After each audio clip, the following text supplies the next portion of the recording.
Halo sahabat Kompas, apa kabar? Aduh senang sekali saya Rara Kalesaran bisa kembali hadir menemani ya. Pada kesempatan kali ini saya ingin kembali menanyakan bagaimana kabarnya. Mudah-mudahan semuanya sehat. Jangan lupa prokes tetap harus dilaksanakan ya. Kita ketemu lagi tentu saja di tanggap pandemi bersama melawan COVID. Nah, mungkin ada yang baru sekali ini menyimak, menonton, menyaksikan begitu ya.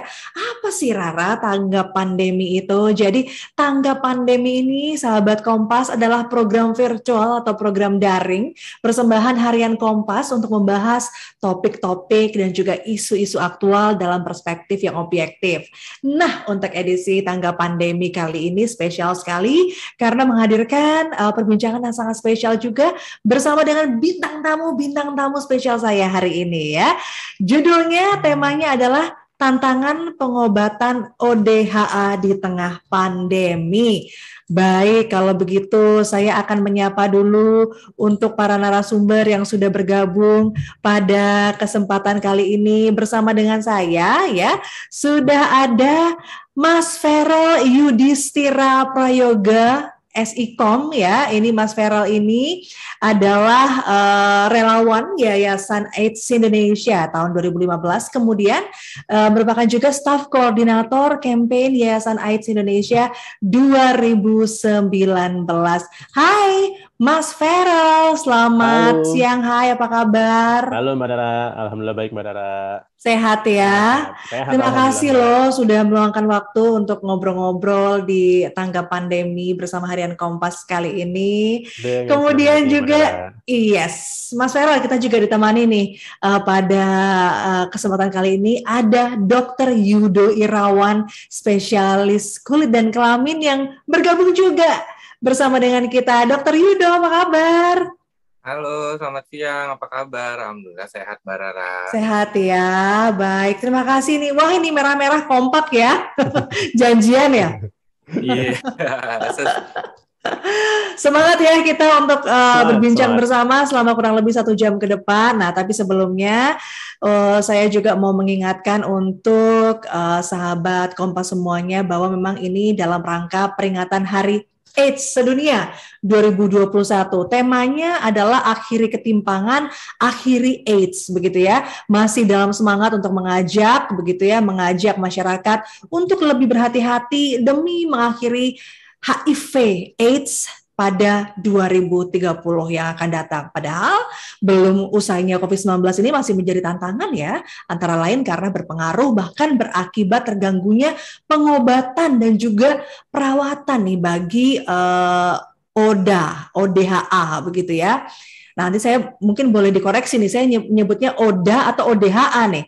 Ya, kemudian pengaruhnya juga terhadap mereka, terhadap ODA ini di sejumlah tempat di dunia yang berakibat juga nih meningkatnya kematian terkait AIDS begitu ya. Gangguan layanan juga menyebabkan meningkatnya infeksi baru, terutama penularan dari ibu ke anak. Nah, sementara itu nih sahabat Kompas, meskipun sepanjang 2010 hingga 2020 kasus HIV atau HIV di Indonesia cenderung menurun ya. Penurunan pada tahun 2020 dikhawatirkan karena kurangnya pemeriksaan atau juga penemuan kasus baru. Nah, problematika yang dialami oleh ODA ini terutama seputar akses terhadap layanan menjadi bahasan dalam diskusi tanggap pandemi bertema tantangan pengobatan ODA di tengah pandemi ya. Tadi saya sudah memperkenalkan kepada sahabat Kompas narasumber kita, tapi sebelum memulai talk show pada kesempatan kali ini ada pesan dari pemerintah ya melalui Satgas Penanganan COVID-19 yaitu ingat pesan ibu. Nah, mengapa sih Rara harus ibu? Ibu itu seperti kita ketahui adalah sosok yang dihormati oleh semua orang, dihormati oleh kita semua. Jika kita tidak menerapkan protokol kesehatan, kita bisa kehilangan orang yang paling kita sayang. Salah satunya adalah ibu kita. Jadi ingat selalu pesan ibu, wajib 5M ya, mencuci tangan dengan sabun, memakai masker, menjaga jarak, menjauhi kerumunan, dan juga tentu saja mengurangi mobilitas. Bila abai, wah tentu saja bisa membahayakan diri sendiri dan juga keluarga. Ingat pula untuk mendukung dan bekerja sama melakukan 3T. yaitu tracing, testing, dan treatment sebagai upaya untuk menekan penularan COVID-19 dengan sukarela bersedia untuk dites, ditelusuri kontak erat, serta dirawat jika positif COVID-19. Jangan lupa juga untuk mendukung percepatan vaksinasi untuk mengejar target mencapai kekebalan komunal ya, dan juga tentu saja mengakhiri pandemi COVID-19. Ingat juga nih, meskipun sudah divaksin, protokol kesehatan harus tetap dipatuhi ya. Tetap kenakan masker meskipun sudah divaksinasi. Nikahkan masker vaksin. Marilah kita menjadi anak yang bertanggung jawab dan peduli pada ibu kita. Jangan sampai menyesal tidak mendengarkan pesan ibu. Bisa jadi ibumu sendiri yang menjadi korban kelalaianmu. Baiklah, langsung saja kita mau memulai diskusi pada kesempatan kali ini. Saya ingin ke Mas Feral terlebih dahulu, Mas Feral. Mungkin bisa digambarkan nih Mas Feral. Mas Feral saat ini sebagai salah satu staf koordinator kampanye Yayasan AIDS Indonesia, begitu ya.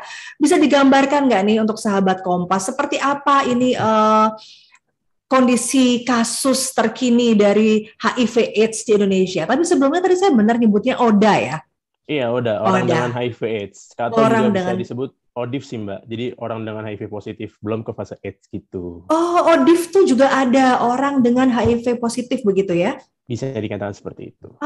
Mungkin nanti sebelum kita berbicara mengenai ini tadi, kasus terkini, bedanya AIDS dengan HIV positif itu seperti apa? Saya pikir kalau HIV positif sudah pasti AIDS. Oh, enggak juga Mbak, kalau misalkan gitu. HIV positif, kalau memang ditanggulangin dengan, kita ada nama obatnya ARV ya, antiretroviral. Jadi kalau si pasien tersebut atau ODIF tersebut disiplin gitu ya, minum ARV-nya, terus juga tidak telat dan segala macam, itu meminimalisir untuk sampai ke fase AIDS gitu. Jadi, tapi kalau misalkan beliau konsumsinya belentang-belentong gitu ya, atau misalkan besok minum, besok enggak gitu, itu kemungkinan besar akan sampai ke fase AIDS gitu. Jadi, artinya bisa sembuh begitu? Tidak Mbak, tidak bisa sembuh. Virusnya akan tetap ada di dalam tubuh si pasien tersebut gitu, tapi bisa sampai ke fase undetectable atau tidak terdeteksi, tapi tetap ada virusnya. Dia akan jadi berkembang lagi gitu ya. Kalau misalkan si orang tersebut atau pasien tersebut konsumsinya lalai itu atau bahkan berhenti, jadi nanti virusnya akan nambah lagi kayak gitu kurang lebihnya. Oke, baik. Itu tadi jadi tahu ya, ada tambahan pengetahuan baru lagi. Nah, seperti apa nih Mas Feral kondisi terkini kasus HIV/AIDS di Indonesia untuk saat ini? Kalau dikatakan kondisi seperti saat ini ya, itu setiap tahunnya atau bahkan setiap bulannya itu pasti akan mengalami peningkatan, Mbak, gitu. Seperti yang kita lihat di data Kemenkes ya. Jadi kita selalu ngambil dari Kemenkes, bisa diakses juga sama sahabat Kompas ya, bilangnya tadi ya. Iya, betul.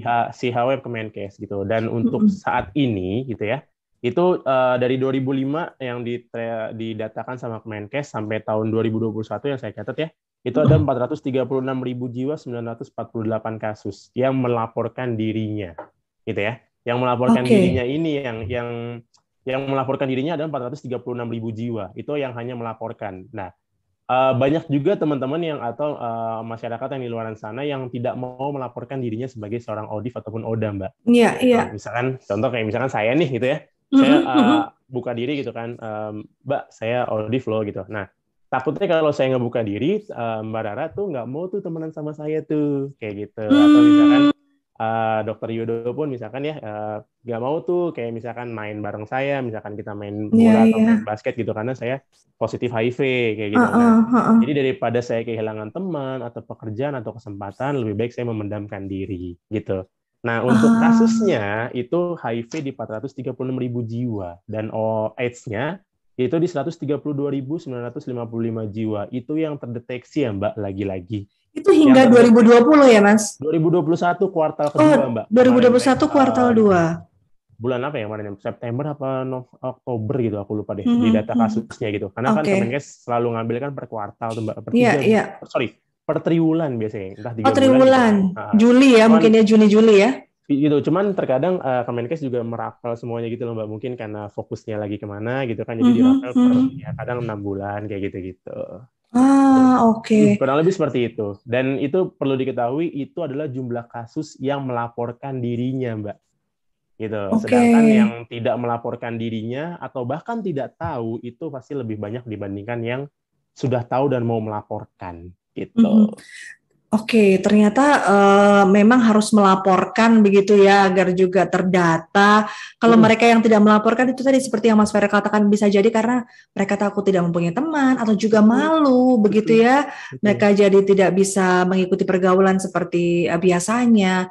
Nanti kita akan bahas lebih lanjut mengenai itu. Nah, kita ke Dokter Yudo nih sekarang. Terkait pandemi, dokter ya, tantangannya terhadap ODA ini apa menurut dokter? Baik, terima kasih Mbak Rara. Ya. Saya juga ingin menambahkan sedikit tadi yang dari Mas Feral ya, itu Mhm. melaporkan dan dilaporkan oleh fasilitas kesehatan. Jadi biasanya Oh. namanya sistem SIHA yang ada di Indonesia. Mhm. Ini bisa jadi orang tersebut mengakui dirinya alias dia melaporkan diri sendiri atau dilaporkan atau dicatat oleh fasilitas kesehatannya. Tapi sekali lagi fasilitas kesehatan itu kan punya etika sendiri. Tidak Ya. mungkin memberitahu semua orang bahwa dia punya pasien HIV si A, Mhm. B, si C, enggak. Jadi Mhm. tergantung orangnya itu harus atau orang dengan HIV itu ya harus kita rangkul untuk mendapatkan pengobatan atau terapi dan tata laksana yang sesuai. Jadi Mhm. ada dua cara sebenarnya untuk pencatatan tadi. Dan memang Ya. terdapat penurunan angka dari tahun 2020 hingga kuartal 2021, triwulan 2021 itu terjadi penurunan Mhm. dari temuan itu. Nah, kembali ke pertanyaannya, apa sih sebenarnya tantangan Oh, teman-teman udah. ya orang dengan Mhm. HIV pada masa pandemi? Yang pertama secara biological tubuhnya dulu, Mhm. bahwa HIV itu ternyata memiliki vulnerability sendiri terhadap atau kerentanan sendiri terhadap infeksi COVID. Itu satu. Oke. Beda mungkin dengan orang-orang yang tidak dengan HIV. Kalau sudah dengan HIV, tentu sistem imunnya mengalami ada perubahan. Baik itu perubahannya sudah masuk dalam stadium AIDS maupun belum. Nah, Mhm. Mhm. jadi artinya orang dengan HIV itu vulnerable.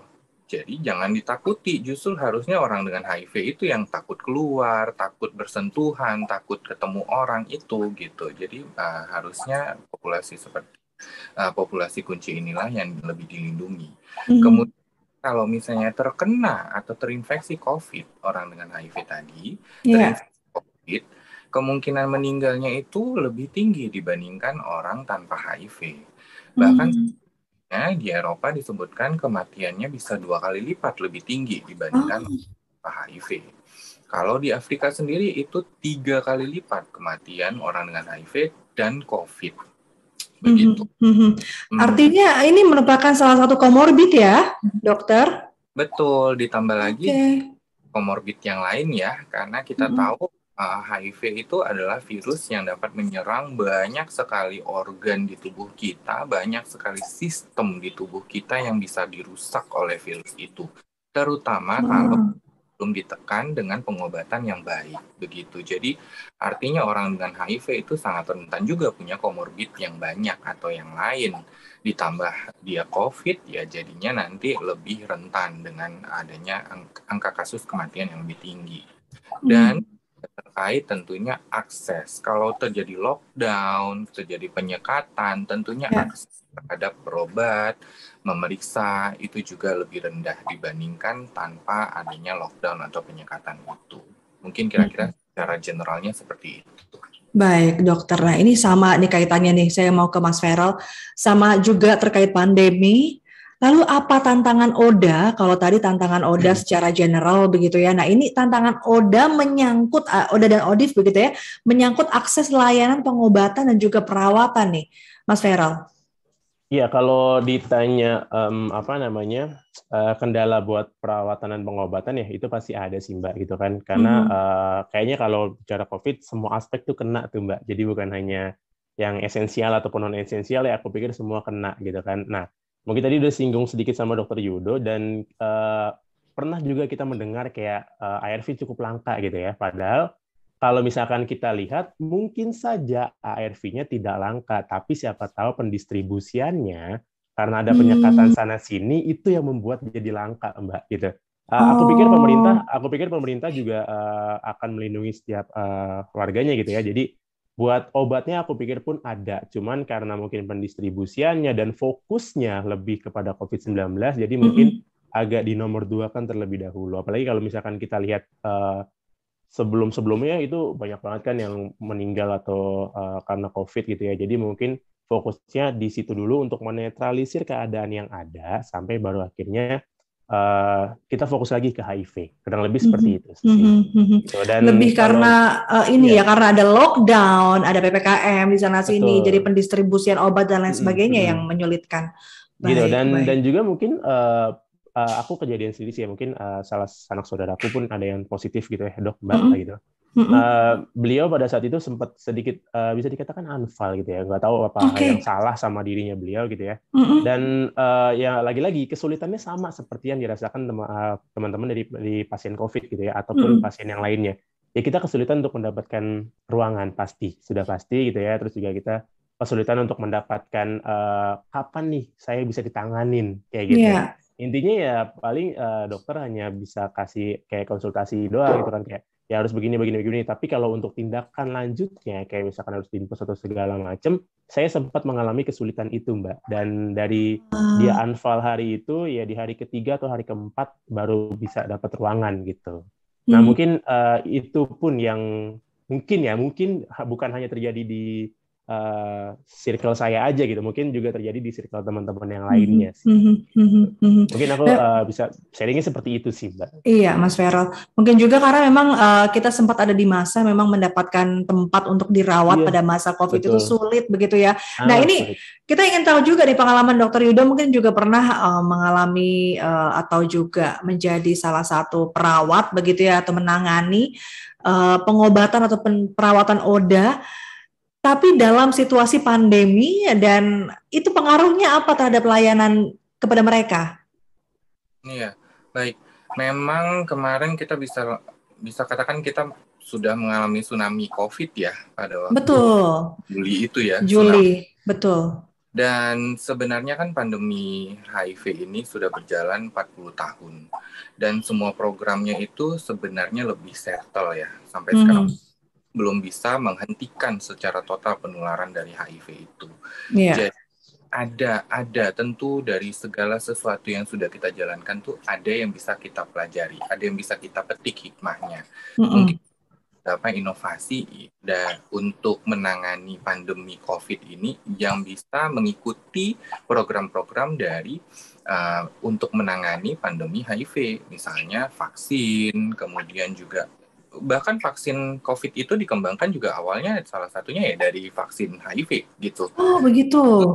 Kaitannya gitu. Jadi saling belajar lah.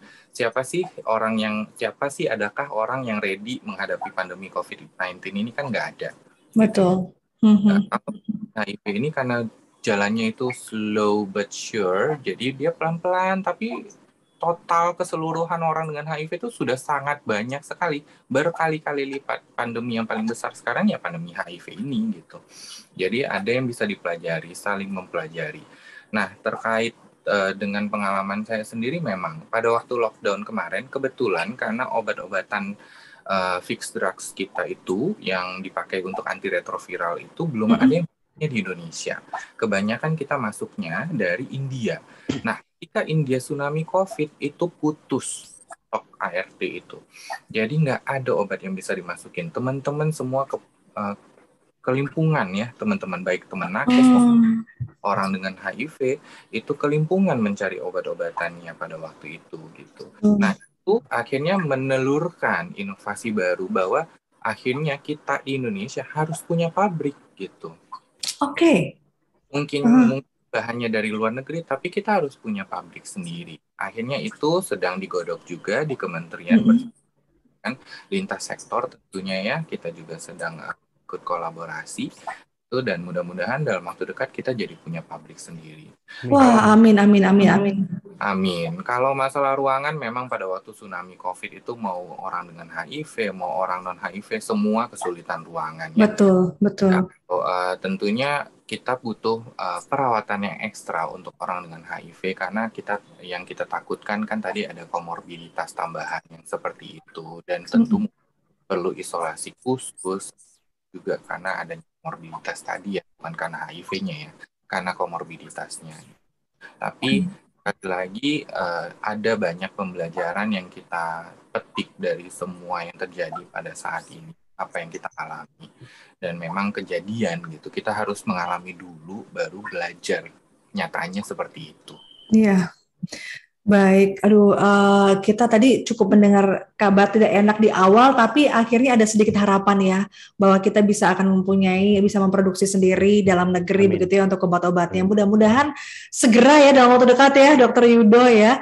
Baik, itu kalau tadi perawatannya, pengobatannya. Nah, kalau nih Mas Vero, kita ke tes HIV-nya begitu ya. Bagaimana nih meningkatkan penjangkauan tes HIV untuk populasi beresiko?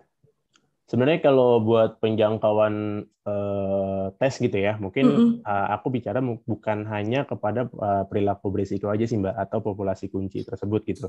Yeah. Banyak juga teman-teman di luar sana gitu ya, yang mungkin saja tidak punya akses yang baik untuk ke tes ini gitu. Atau misalkan banyak juga kayak, Mas, lu yakin nih kalau gue ke puskesmas, malu nih Mas, kayak gitu. Masih ya gue mau bilang HIV, ntar dibilangnya seperti apa, kayak gitu-gitu. Nah, itu yang mungkin terjadi ya, atau masuk ke kita gitu kan, kalau misalkan terima telepon, kayak mereka itu pun masih ragu, walaupun pemerintah mungkin sudah menyediakan di seluruh puskesmas gitu kali Dok ya, mungkin ntar bisa ditambahkan sama Dokter Yudo juga. Jadi sudah ada di seluruh puskesmas gitu kan, dan itu sudah semudah itu sebenarnya. Gitu kan, mungkin dari rumah Mbak Rara juga puskesmas dekat lah ya, gitu kan. Dekat. Nah, tapi masyarakat pun juga kayak, yakin nih gue harus ke puskesmas, malu tahu kayak gitu, nanti stigmanya tinggi banget tahu gitu. Nah maka dari itu kita kalau dari Yayasan AIDS Indonesia sendiri ya, mungkin kalau setiap peringatan atau Hari AIDS Dunia ini sebisa mungkin kita bekerja sama dengan tenaga kesehatan untuk penyediaan VCT gratis gitu Mbak, melalui sebuah event gitu. Jadi kalau misalkan mereka event gitu ya di sebuah keramaian lagi belanja nih gitu kan, jadi sekalian mumpung ada tuh ayo tes kayak gitu-gitu, dan mungkin stigmanya pun juga akan lebih sedikit dibandingkan pada saat kayak harus ke puskesmas gitu sih. Nah jadi seperti yang kita lakukan juga nanti di 2021 pun kita juga bekerja sama dengan petugas puskesmas dari Kelapa Gading ya. Kita akan melakukan sebuah event di MOI, itu akan menyediakan tes VCT, kurang lebih seperti itu, Mbak. Wow, oke. Dekat rumah saya tuh. Kenapa? Iya. Dekat rumah saya tuh. Iya, mungkin kalau penasaran, ayo kita monggo. Gabung-gabung. Baik, wow menarik ya. Jadi memang lebih ke mendekat ke masyarakat, jemput bola sistemnya ya. Bisa dikatakan seperti itu sih Mbak, yang kita lakukan sementara ini ya gitu. Dan aku pikir pun juga pemerintah dengan mengadakan sekarang harus di puskesmas gitu ya, aku pikir itu juga salah satu upaya dari pemerintah ataupun Kemenkes untuk menjangkau lebih luas lagi buat tracking dari HIV/AIDS ini sendiri. Dan kalau nggak salah sempat kerjasama juga dengan Menteri Agama ya kalau nggak salah. Kalau nggak salah kan sekarang mau nikah harus ada tes gitu juga kan, tes kesehatan, salah satunya tes HIV kan. Iya. Mungkin itu juga aku berpikir itu salah satu upaya yang dilakukan sama pemerintah gitu ya, ataupun untuk tracking ya. Untuk tracking lebih luas lagi gitu. Baik. Saya tertarik lagi kembali ke Dokter Yudo ya untuk kembali membicarakan mengenai pengobatan perawatan ODA begitu ya di masa pandemi yang apapun serba terbatas seperti saat ini. Mungkin apa yang bisa dokter sarankan untuk mengoptimalkan pengobatan di masa yang serba terbatas ini? Ya, baik. Memang pada masa serba terbatas ini ada banyak sebenarnya yang bisa kita adopsi atau adaptasi untuk optimalisasi penanganan dan perawatan teman-teman orang dengan HIV gitu. Nah, salah satunya misalnya kalau dulu sebelum pandemi, teman-teman itu akan ngambil obatnya per 1 bulan sekali. Ya, dengan kondisi saat pandemi ini itu bisa dimodifikasi menjadi per 3 bulan atau per 6 bulan. Dan itu dikarenakan kan memang adanya lockdown, penyekatan, belum lagi dengan kerentanan terinfeksi tadi, maka harus meminimalisir kontak dengan luar seperti itu. Yeah. kita ambil obatnya per 3 bulan hingga per 6 bulan sekali. Kemudian juga tetap melakukan social media education, social media marketing pada pihak-pihak yang apa ya istilahnya, berkeinginan untuk membantu mengatasi pandemi HIV/AIDS di Indonesia. Gitu. Karena kalau kadang-kadang yang tidak sampai atau menyebabkan stigma itu adalah pemahaman yang kurang. Jadi, karena pemahaman yang kurang itu salah satu caranya adalah promosi kesehatan gitu ya. Promosi marketing, kita nih marketing isunya. Itu yang harus dihilangkan dan dihapus itu adalah stigma. Saya tidak menutup mata, bahkan kadang-kadang stigma itu datangnya nggak usah dari orang lain deh, dari keluarga dekat sendiri atau bahkan dari tenaga kesehatannya sendiri. Gitu. Ya. Bisa dipahami sih. Jadi memang butuh kita untuk memahami tentang apa itu HIV, apa itu AIDS, bagaimana menata laksananya dengan baik dan benar. Kemudian kita integrasi lintas sektor, baik itu sektor publik, sektor pemerintah, ataupun sektor private gitu, seperti Mas Feral dari Yayasan AIDS ya, itu kita terbantu sekali tuh. Dan juga saya mewakili kelompok studi IMS Indonesia, kita perhimpunan dokter spesialis, kita semua bahu-membahu. Jadi memang kolaborasi lintas sektor itu sangat penting di samping public and private integrated program. Jadi kalau takut ke puskesmas ya sudah. Pemda atau pemerintah sudah menunjuk ada klinik ini. Jadi kalau malu ke puskesmas, Bapak atau Ibu silakan ke klinik ini. Mungkin lebih private, tidak lebih terlihat, dan lebih tidak merasa malu kalau berobat ke sana gitu. Jadi private sector juga harus dilibatkan untuk menghapus stigma itu, menurut saya.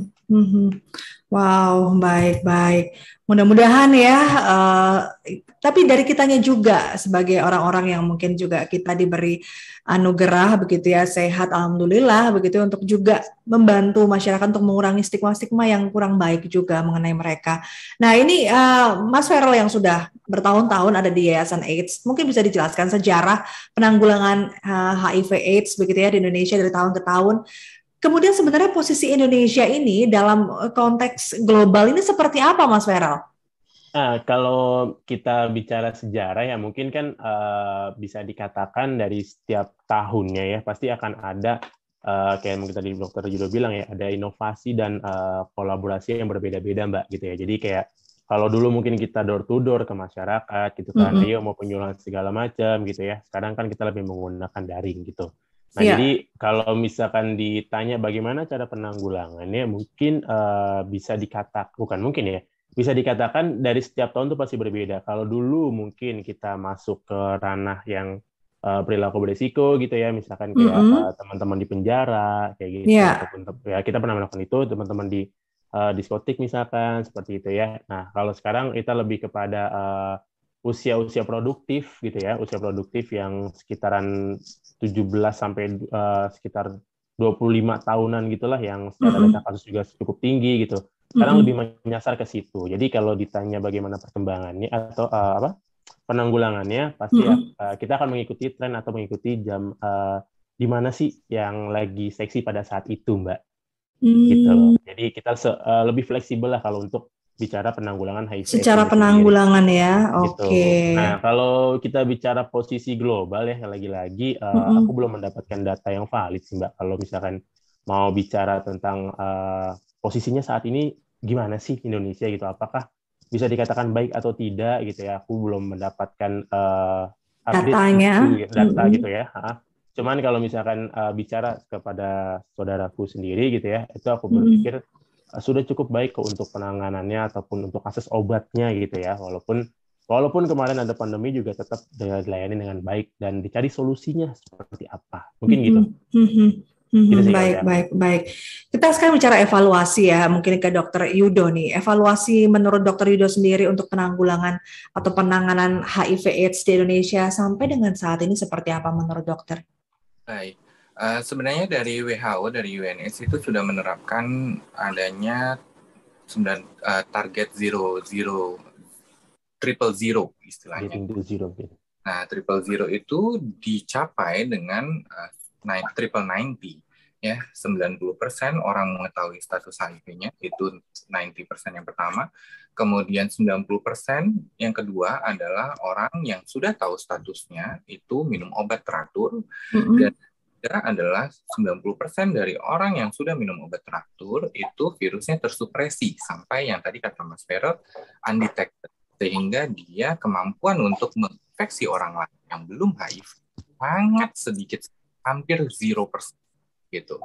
Jadi memang pasien HIV sampai sekarang belum bisa sembuh. Virusnya belum bisa dihilangkan. Di dunia hanya 2 orang yang dikatakan sembuh dari virus HIV, itu pun karena stem cell, dan kasus sangat jarang sekali ya di Berlin. Nah, untuk yang lainnya itu memang virusnya belum bisa hilang, tapi kalau dia untuk hamil, untuk misalnya dia menikah, boleh, karena dia bisa menghindari penularan infeksi itu ke orang lain. Tentunya dengan minum teratur, tes yang teratur, dan sebagainya. Evaluasi tadi, kalau kita melihat dari capaian 90% yang ditargetkan di awal harusnya 2004, itu semua bubar biar-biar, karena semua tidak ada yang mengira ada pandemi ini. Iya. Ya, kalau temuan kita dulu memang 2017 tuh, wah naik banget tuh ya, semua HIV-nya, semua orang minum obat, viral load mulai tersupresi, naik banget. Tapi giliran sudah 2020 ke selanjutnya itu mulai plateau alias dia mulai datar aja tuh, temuan segitu kayak itu aja gitu. Nah, kalau bisa dibilang kembali lagi memang seperti kata Mas Vero, angka ajeknya itu ada untuk evaluasi atau tools untuk mengevaluasi penanganan HIV di Indonesia itu belum.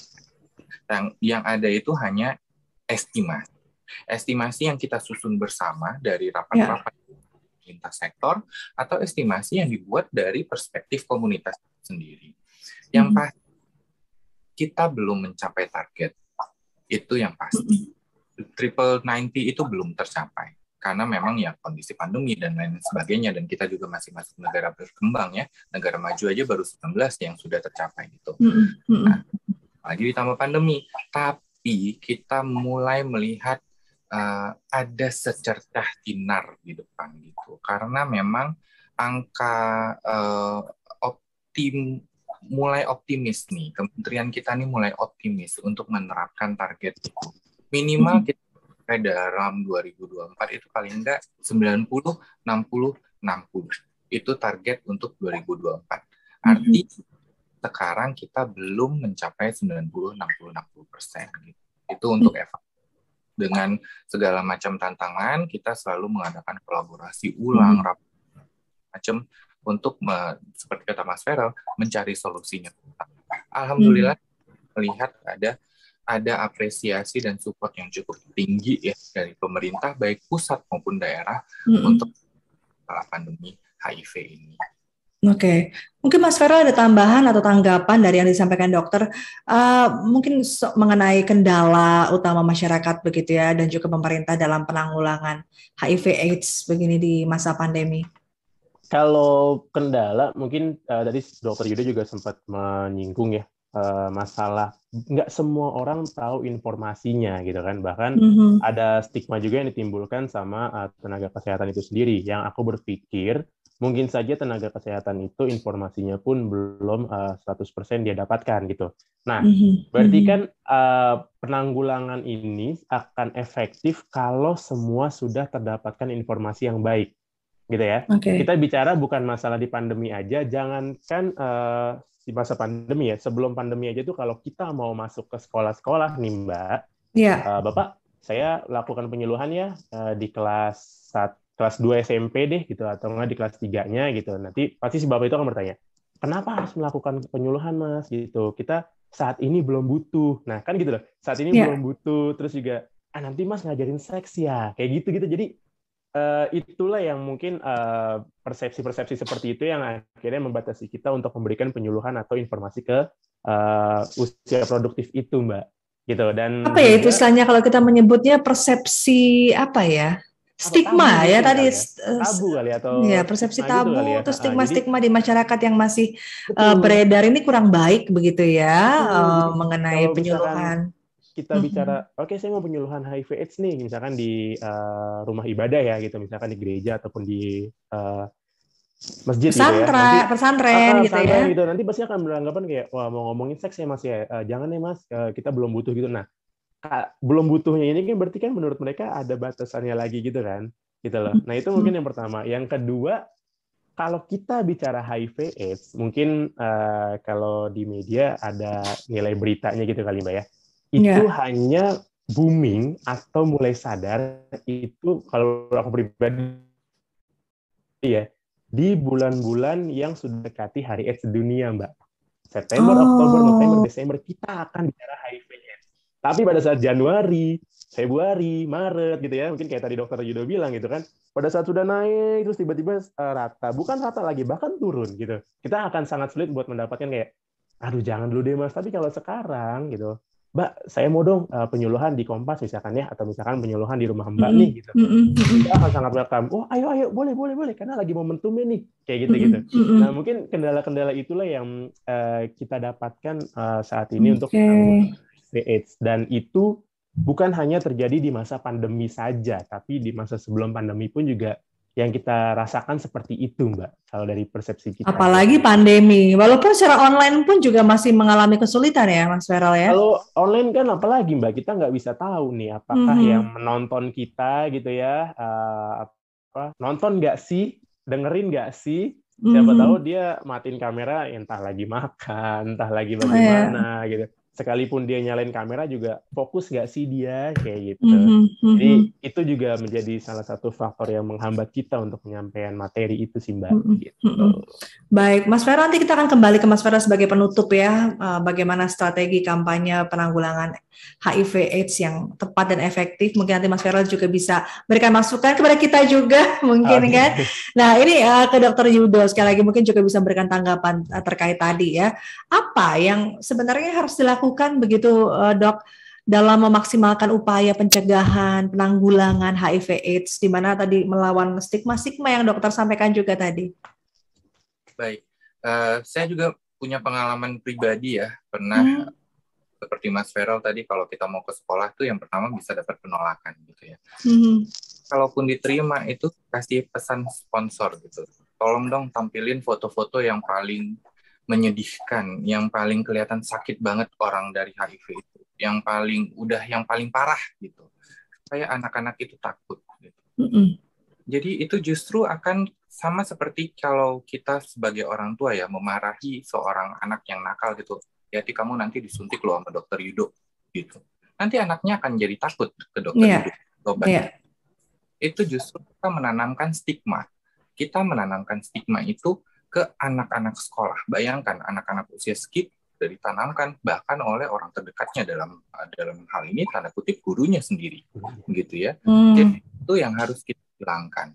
Orang dengan HIV bukan berarti dia pasti akan langsung meninggal dengan sangat menyedihkan, dengan rupa yang macam-macam seperti itu. Ya. Nah, itu adalah salah satu cara kita memaksimalkan usaha kita menghilangkan stigma. Jadi memberikan informasi yang benar. Karena HIV itu kalau dulu memang disebut-sebut sebagai penyakit terkutuk, kalau sekarang tidak. Apalah dosa seorang bayi yang lahir dari ibu yang HIV dan bayinya kena. Dan kemudian anak itu akan besar dengan stigma dari orang sekitarnya. Itu kan tidak benar, ya. Bukan penyakit kutukan. Apa dosa seorang anak terhadap orang tuanya? Seperti itu. Jadi, yang pertama adalah hilangkan stigma dengan berbagai cara. Mau itu edukasi online, mau itu social marketing terhadap isu-isu tadi yang seperti saya bilang ya. Dan kemudian kalau bisa tentu ada peran serta media juga nih. Saya sangat berharap terutama ya, kalau bisa sepanjang tahun, jangan momen-momen tertentu aja kita ngomongin IMS, infeksi seksual, kesehatan seksual dan segala macamnya. Tapi kita diterapkan sepanjang tahun supaya apa yang kita sampaikan bertubi-tubi di bulan Desember, di November itu akan nengket, akan melekat terus ke orang-orang dan yang baik. Kemudian kalau sudah tidak ada stigma tadi, kita bisa memperbaiki akses orang HIV terhadap baik pengobatannya, terhadap baik pemeriksaannya, dan juga akses untuk pencegahannya. gitu. Oke. Alat pencegahan gitu. Jadi yang sesuai topik tahun ini, end inequalities. Jadi kita hapus stigma dulu untuk menjamin kesetaraan antara orang dengan HIV dan orang yang non HIV. Begitu menurut saya. Oh wow, luar biasa Dokter Yudo. Baik, nanti terakhir kita boleh ya minta tipsnya juga ya Dokter terkait juga dengan kita nih masyarakat yang pada umumnya begitu ya. Bagaimana kita harus menyikapi teman-teman ODA ini? Bagaimana apabila kita bertemu dengan mereka? Bagaimana kita bersosialisasi dengan mereka? Nanti terakhir ya Dok, boleh diberikan di closing statement-nya. Nah, Mas Vero, mungkin juga Mas Vero bisa memberikan gambaran seberapa besar sebenarnya aspek sosial mempengaruhi dalam penanggulangan HIV/AIDS gitu ya, terutama terkait dengan tadi itu stigma dan juga diskriminasi ya biasa didapatkan oleh ODA. Silakan. Oke, kalau misalkan kita bicara itu Mbak ya, mungkin lagi-lagi kembali ke saudaraku sendiri gitu. Ya. Awalnya beliau tidak mau membuka status Mbak. Awalnya beliau tidak mau membuka status dan saya sangat worry akan hal itu. Dalam artian kalau nantinya dia tetap melakukan perilaku berisiko dan dia tidak tahu kalau dirinya adalah seorang ODA atau ODIF gitu ya, itu akan sangat berbahaya bukan hanya buat dia tapi buat orang lain juga gitu. Karena pada akhirnya di satu sisi dia mau cerita sama saya dan saya akhirnya tahu kalau dia tidak mau membuka dirinya itu karena lagi-lagi yang tadi dibilang adanya diskriminasi dan adanya stigma yang ada di masyarakat. Dia sangat takut untuk tidak mendapatkan teman, dia sangat takut untuk tidak diterima di keluarganya gitu. Akhirnya memang butuh waktu yang cukup lama saya menyadarkan keluarga saya sendiri gitu ya. Di tahun 2014 saya baru bisa menyadarkan kalau ini tuh tidak menularkan kemana-mana. Gitu. Jadi ini pun juga sangat pengaruhnya tuh sangat besar banget Mbak kalau misalkan kita bicara tentang status sosial ataupun aspek sosial yang ada di masyarakat gitu kurang lebihnya. Baik, nah ini mungkin Mas Vero bisa menambahkan terakhir nih ya, bagaimana strategi kampanye penanggulangan HIV/AIDS yang tepat dan efektif menurut Mas Vero yang selama ini juga sudah berkecimpung di Yayasan AIDS Indonesia. Oke, kalau kita bicara cara penanggulangan yang tepat, kita bisa tadi harapannya seperti Dr. Yudo juga bilang ya, kalau bisa dilakukan secara bertahap gitu kan. Jadi jangan hanya digembur-gemburkan di bulan Desember gitu ya. Seperti yang tadi Dr. Yudo bilang, mau setiap per 3 bulan atau per 2 bulan, kalau bisa itu tetap dilakukan gitu. Rutin ya Mas? Rutin kalau bisa Mbak, ada evaluasinya, kurangnya di mana nih, kayak gitu kan. Jadi depannya bisa lagi seperti itu. Dan kalau bisa, informasi mungkin teman-teman sahabat Kompas yang mendengarkan hari ini gitu ya, tolong kalau informasinya yang sudah didapatkan dari Dr. Yudo, dari Mbak Rara ataupun dari saya, jangan hanya berhenti di sahabat Kompas yang mendengarkan saja, tapi tolong sampaikan kepada keluarganya sampaikan lagi nih, misalkan ibunya ke ibu-ibu PKK, nanti ibu-ibu PKK sampaikan ke anaknya sampaikan ke pacarnya, terus kita buat rantai ibaratnya informasi yang tidak terputus gitu. Insya Allah kalau sudah seperti itu, informasinya sudah merata, stigmanya juga sudah mulai turun, akses layanan seperti yang tadi Dr. Yudo bilang pun juga insya Allah akan terbangun pelan-pelan. Gitu Mbak Rara kurang lebihnya. Baik Mas Ferel, terima kasih ya. Itu kalau tadi saya boleh simpulkan dari apa yang kita obrolkan adalah gimana kita mau kenal sayang kalau kita juga tidak mengerti informasinya dengan baik ya, gimana kita juga mau lebih menghargai begitu ya kalau kita juga tidak tahu informasinya lebih baik begitu, dan juga gunakan momen-momen penyuluhan secara rutin, secara bertahap, jangan hanya ketika mau mendekati hari AIDS saja. Baik, ini juga baik akan saya sampaikan buat teman-teman media yang lain juga begitu ya. Kemudian juga penanaman stigma yang sudah terlanjur banyak yang salah, ini yang harus tugas kita bersama untuk membenarkan begitu ya. Dan juga akses itu tadi, akses yang Dr. Yudo katakan dalam pengobatan, dalam mendapatkan obat, dalam mendapatkan informasi, semuanya harus diperbaiki. Nah, mungkin Dr. Yudo bisa menambahkan juga sekaligus juga tadi penutup untuk memberikan tips pesan kepada masyarakat di dalam menghadapi ODA. Baik, terima kasih. Mungkin tambahan tips sedikit ya untuk saya menghilangkan stigma tadi ya. Kita stop memanggil orang dengan HIV itu adalah penderita. Oke. Kalau kita bahkan masih melihat di mass media ya, media massa, sosial gitu ya, penderita HIV dan lain-lain di Indonesia angkanya segini-segini. Tidak. Belum tentu mereka menderita gitu. Jadi tentu orang dengan HIV akan masuk ke tahap AIDS gitu. Karena sudah sangat bagus sekali. Yang ada sampai sekarang sudah pada tua-tua, menua dengan aging gracefully gitu loh istilahnya sama. Jadi orang dengan HIV ya sama dengan orang tanpa HIV. Kalau pengobatannya bagus, perawatan gitu. Jadi selalu memperhatikan kesehatan diri, kesehatan pasangan kita, dan kesehatan orang-orang di lingkungan kita. Saya begitu. Selama kita menghargai kesehatan kita, selama kita menghargai personal orang-orang tersebut, maka kita tidak akan melakukan stigma yang walaupun sudah ditanamkan dari waktu kita kecil tadi. Iya. Menurut saya, kalau misalnya 1 orang bisa menularkan ke 10 orang, nanti ternyata di antara 10 orang itu ada yang jadi presiden, kita nggak tahu ya, ada yang kesehatan, maka beliau akan menerapkan regulasi yang anti diskriminasi gitu. Jadi dari ruang lingkup yang paling kecil dahulu. Stop calling them penderita, karena mereka tidak semuanya menderita. Semua kalau memang mau happy, begitu menurut saya. Wow, baik, luar biasa. Stop calling mereka dengan istilah penderita begitu ya. Dan betul tadi kita mesti saling care each other. Kita tahu kalau mengingatkan ketika ada teman kita, saudara kita, seperti dari Mas Vero juga saudara, kalau sudah ada mungkin mereka mau come up begitu ya, mau bilang saya ada Odif atau Oda begitu ya, jangan terus dijauhi, justru kita rangkul dan kita berikan support seperti itu. Wow, luar biasa. Jadi rasanya tuh apa ya, hari ini perbincangan kita level saling menyayanginya ini bertambah gitu. Baik, Mas Yudo, Dr. Yudo dan juga Mas Vero, terima kasih ya sudah berbagi banyak hal pada kesempatan kali ini. Mudah-mudahan ya kita akan berbincang tidak hanya di masa mendekati hari AIDS saja, tapi kita akan buat secara rutin begitu ya. Baik. Nah, untuk sahabat Kompas ya, jangan lupa kita akan masih terus mengusung topik-topik menarik ya di tangga pandemi.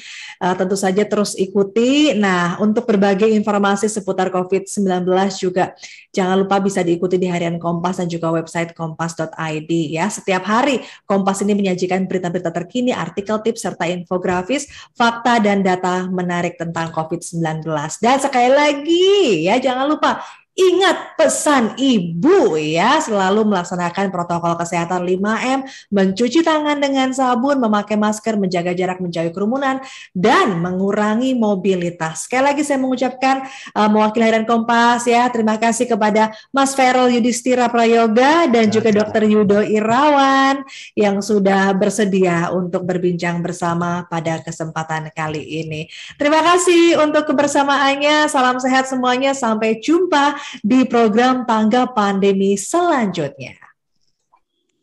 Terima kasih, sehat selalu. Terima kasih.